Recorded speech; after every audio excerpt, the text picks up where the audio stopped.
جو نماز نہیں پڑھتا اس کا اسلام نہیں.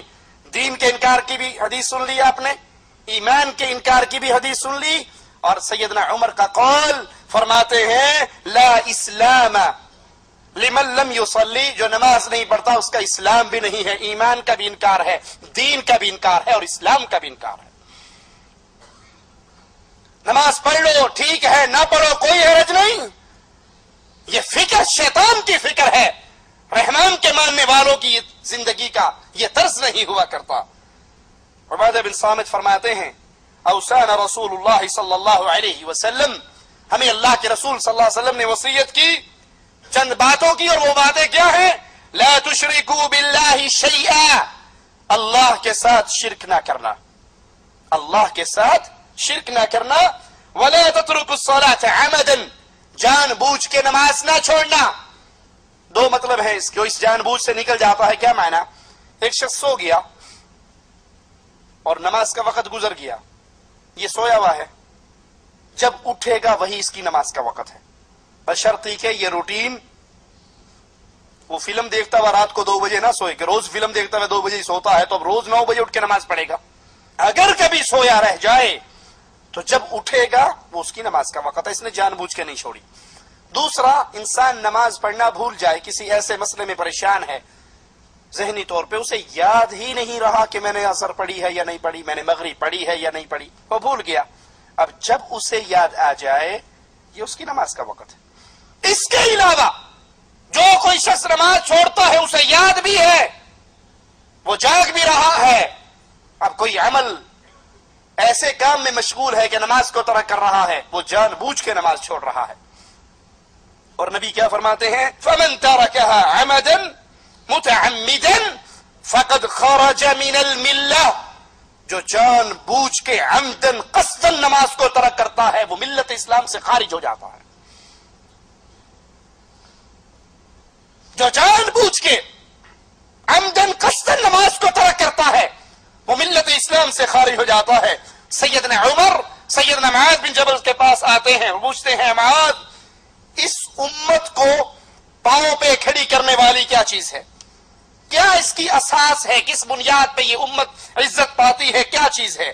سیدنا معاذ فرماتے ہیں اس امت کو اس کے پاؤں پہ کھڑے کرنے والی اساس وہ 3 چیزیں ہیں. اللہ کی توحید, اخلاص. اور یاد کر لیجئے سیدنا معاذ کے اس جملے کو, جس قوم میں عقیدہ توحید نہیں ہے وہ پوری دنیا کی ہر نعمت کو اکٹھا کر لے, اللہ کی قسم دنیا میں کبھی وہ عزت کے راستے کو پا ہی نہیں سکتی. آج بھی آپ پوری دنیا پہ نظر دوڑائیں, ہر طرف اہل کفر اہل ایمان کو مار رہے ہیں, اور اگر آپ غور سے دیکھیں گے اس ظلم کی بنیادی وجہ اللہ کے ساتھ شرک اکبر ہے.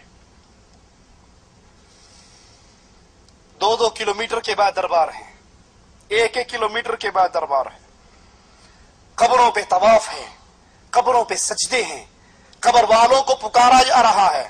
ارے قبر والوں پر کی عبادت کی جائے تو پھر بھی کوئی سمجھ آتی ہے, کوئی ولی تھا.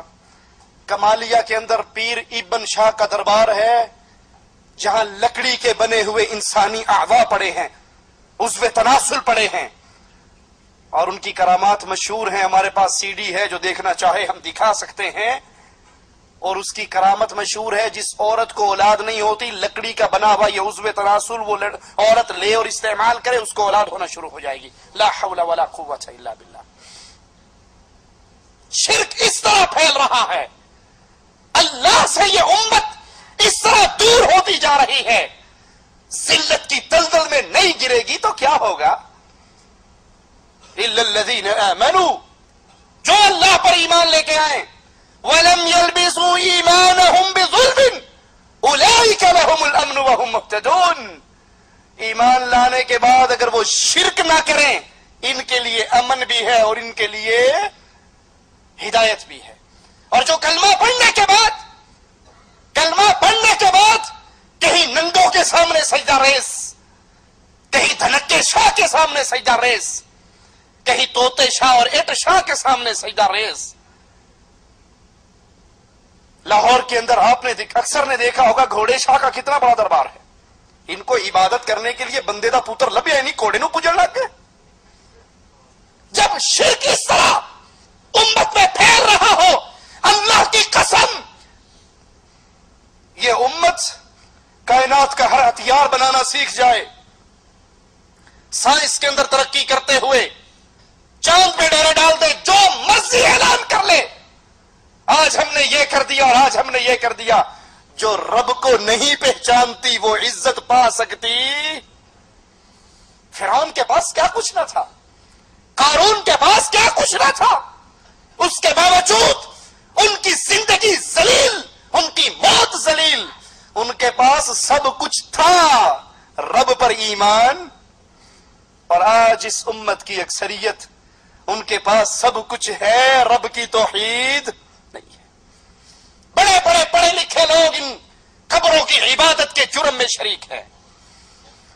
سیدنا معاذ فرماتے ہیں اس امت کی اساس سب سے پہلے اللہ کی توحید، اور توحید کے بعد دوسری چیز نماز جو کہ دین ہے.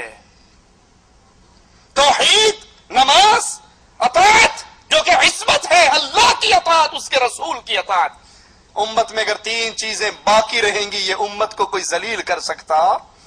اور اگر توحید نہ رہے، نماز نہ رہے، رب رسول کی اطاعت نہ رہے، اس امت کو عزت کی راہ پہ کوئی چلا نہیں سکتا. مسند احمد میں ہے، اللہ کے نبی صلی اللہ علیہ وسلم نے فرمایا اللہ کا کسی کو شریک نہ ٹھہراؤ، کسی کی اللہ کے مقابلے پر عبادت نہ کرو، اگرچہ تیرے ٹکڑے کر دیے جائے، تجھے چلا دیا جائے. فرض نماز کو جانتے بوجھتے ترک نہ کرنا. جس کسی نے فرض نماز کو جانتے ہوئے ترک کیا اس سے اللہ کا ذمہ بری ہو گیا، اور جو اللہ کے ذمے سے نکل جائے اس کو کوئی اور سنبھال سکتا ہے؟ مجھے یاد ہے ہماری کمپنی کے ایک سعودی ملازم ریاض سے خرج جاتے ہوئے اس کا ایکسیڈنٹ ہوا اور اس کی گاڑی 3-4 دفعہ الٹی ہوئی، اور جب گاڑی رکی سائڈوں سے گاڑیاں رکی اور وہ بھاگ کے اس کے پاس پہنچی